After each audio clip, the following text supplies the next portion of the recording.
Говьолтой аймгийн Эрдэнэ сумын нутгийн зөвлөлийн 2025 оны онцлог ажлууд 2025 оны 2 дугаар сарын 21-ний өдөр Цагаан улбагийн нутагт Чимэдмаагийн жигмэд Дондовгийн цолмон нарын Монгол улсын аварга малчин цол тэмдэг шагналыг гардуулах, алдаршуулах ёслолын үйл ажиллагаа зохион байгуулагдлаа. Тус баярын явцыг бүрэн хэмжээгээр нь гэрэл зураг, видео дүрсээр баримтжуулж түүхэн архивд хадгалахад бэлэн болголоо. За удахгүй сайхан Монгол улсын гавьяат малчин болоорой гэсэн ерөөлийг өргөн дэвшүүлье.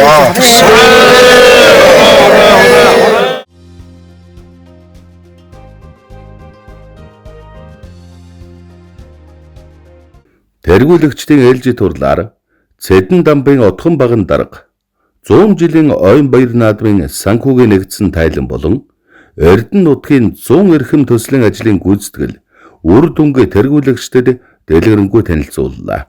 Мөн нутгийн зөвлөлийн дүрмийн дагуу хуралд оролцсон тэргүүлэгчдийн 100% саналаар жигмэдийн Дэмбэрэл сайхныг шин даргаар томилж батламжлан сумын удирдлагууд амжилт хүсэн хүнд итгэл үзүүллээ.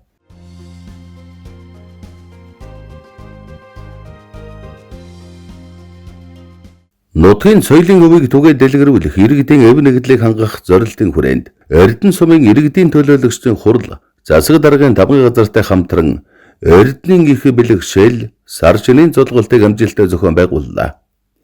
Арга хэмжээнд гавьяа жүжигчин одгон жаргал, Монгол театрын бүжигчид, уран бүтээлчид оролцож Эрдэнэ нутгийн магтаал дууг магтаалч хөөмийч нэмд орж анх удаа ихшгэлүүлэн нутгийн иргэдийн оюуны соёлд үнэтэй хувь нэмэр орууллаа.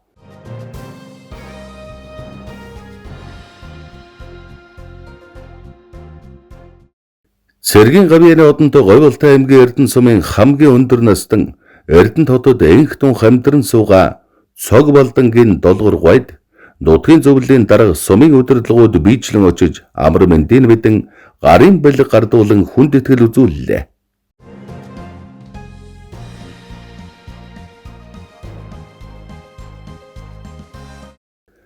Хоёрын 2018 онд нутгийн уран бүтээлчид Улсын Баатар дэслэгч Ванчин Живын Шарвын гэгээн дурсгал зориулан Их Бууч Баатар дууг төрөвснө.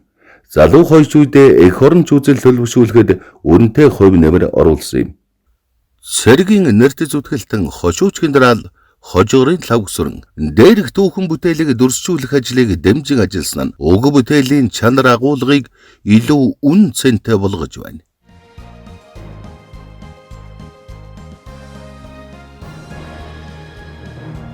Улсын Баатар дэслэгч Ванчин Живын Шарвын нэрмжит Эрдэнэ сумын ерөнхий боловсролын сургуулийн үеийн төгсөгчдийн дунд улам жил болгон зохион байгуулагддаг Эрдэнэ Кап 2025 тэмцээнийг төгсөгчдийн холбоотойгоо хамтран амжилттай зохион байгууллаа. Тэмцээнд 1-ээс 46 дугаар төгсөлтийн 30 анги хамт олон төгсөгчдөөс гадна хүргэн бариуд тэдний хүүхдүүд өрсөлдөж 3 насны ангиллаар зохион байгуулагдсанараа онцлог байлаа.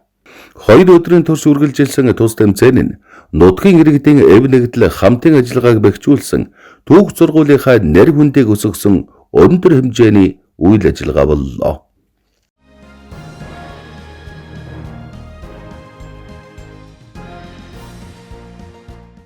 Хүчтэй шуурганы улмаас гамшигт нэрвэгцэн нутгийн иргэдэд туслах зорилготой амь нэгтэй эрдэнчүүд сайн дурын ажил 2 өдрийн турш амжилттай хэрэгжүүлж дүүргэлээ. Аяны хүрээнд хийгдсэн гол ажлуудыг тоомлвол Улаанбаатар хотоос сайн дурын 40 хүний бүрэлдэхүүнтэй баг хүчтэй шуурганы улмаас нурсан хашаануудыг дахин босгож бэхжүүлэн шонгийн нүх ух зэрэг биеийн хүчний ажлуудыг гүйцэтгэлээ. Улаанбаатар хотоос өдсөн өөрөө буулгагч автомашин болон автоачигч ашиглан нийтийн эзэмшлийн талбайд хөрөмтлөгдсөн их хэмжээний элс шороог зөөж тээвэрлэн орчныг цэвэрлэлээ. Төгсөгчдийн хандвар цугларсан мотортой нүх ухагч загилгаан хөрөө хүрз хадаас улан буцаж шаардлагатай багаж хэрэгслүүдийг сумын засаг даргын тамгын газарт албан ёсоор хүлээлт өглөө.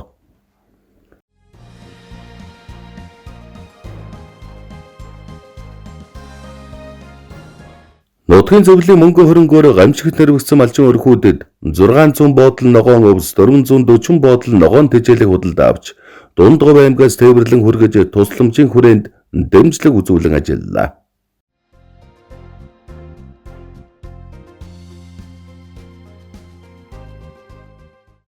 Жодо бүхий улс бүрийн улсын аварга шалгаруулах тэмцээнд өрсөлдөхөөр нийслэлд ирсэн нэг багш 3 тамирчинд буян тухай ордонд ойрхон байрлах буудлын зардлыг хариуцлаа.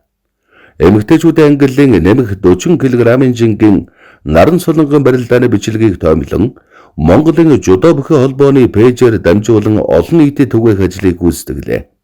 Тэмцээний үеэр улс бүрийн 3 тамирчныг Степа Ариана зохион байгуулагдсан дэлхийн цэрэг үзүүлж сонирхууллаа.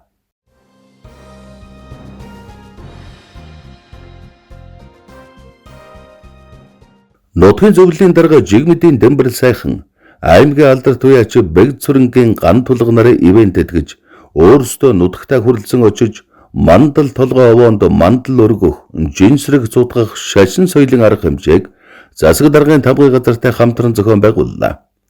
Жинсэргийг хүм малын гар загарах, өвчин зовлон арилгах, өлзий хутгийг орших, ажил үйлсээ түргэн бүтээх, нас буян арвижуулах, хар цагаан хэл амыг хариулах олон үйлд уншдаг байна.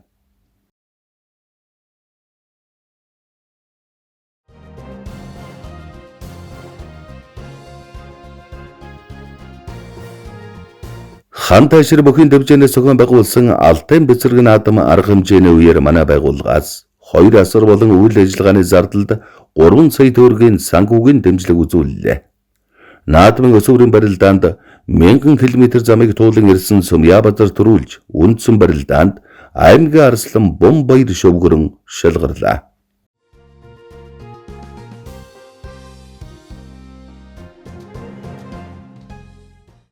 Төрийн наадмын хурдан морины уралдаанд хос айрыг хүртсэн аймгийн алдарт туяач Бэгд Сүрэнгийн ган тулгад нутгийн зөвлөлийн дарга тэргүүлэгчдийн төлөөлөл, хүй толоо худгийн дэнжид барилах, хан Алтайн үнэг гал дээр нь хүрэлцэн очиж хүнд итгэл үзүүллээ.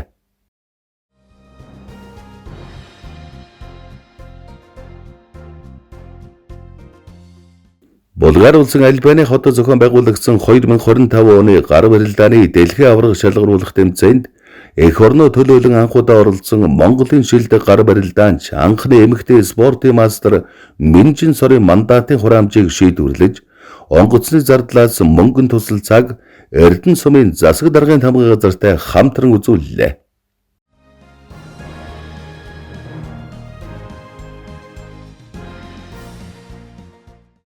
Соёлын тэргүүний ажилтан дуучин Алгагийн Орсогийн сэтгэлийн ихшиглэн бие даасан уран бүтээлийн тоглолтод зориулж 10 сая төгрөгийн санхүүгийн дэмжлэгийг үзүүллээ.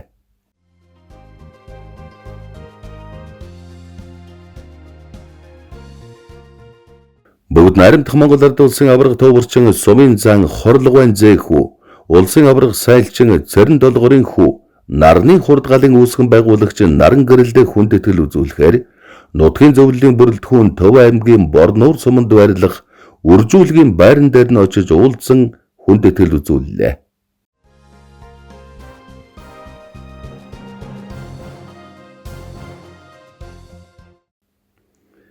Индонез улсын Вагар хотноо зохион байгуулагдсан 2025 оны Сам бүхийн өсвөрийн дэлхийн аварга шалгаруулах тэмцээнд оролцсон өсвөрийн тамирчин Энх болорт 1 сая төгрөгийн санхүүгийн тусалцаа үзүүллээ.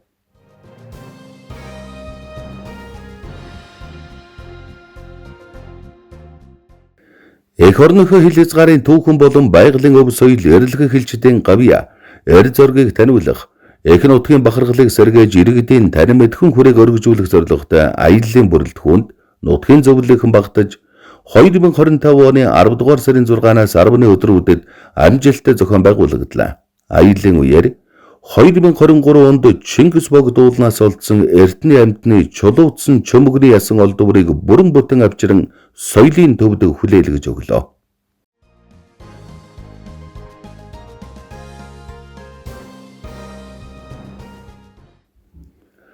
Нутгийн зөвлөл өөрийн эзэмшлийн мал аж ахуйтай болж орон нутгийн өмчийн баазаа өргөжүүллээ. Дорнод аймгийн Сэргэлэн сумын улсын хошоо аварга малчин Даваа Сүрэнгийн хотноос 230 гаруй үржлийн шилмэл тэмээн сүргийг худалдаа авч 20 хүний бүрэлдэхүүнтэй 10 хоногийн хугацаанд 1800 км аян замаар амжилттай тээвэрлэн сумандаа хүргэлээ.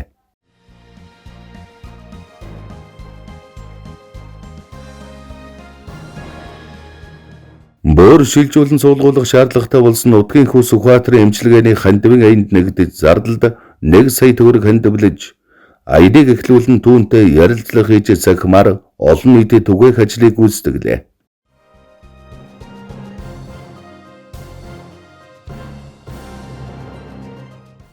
Говьлтай аймгийн нутгийн зөвлөлөөс зохион байгуулсан хэл хязгааргүй алдаачууд шинэ жилийн цэнгүүнд залуу тэргүүлэгчтэй анх удаа өрн оролцууллаа.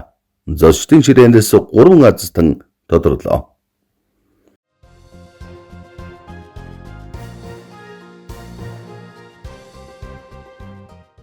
Сувын хачин ядамсрынгийн буян тогтохын үндэсний бүхэд амжилт гаргахад нь зориулж байр хоол бэлтгэлийн зардлыг хариуцснаар шүртгүүлэг компани нэр дээрээс зодголохоор боллоо.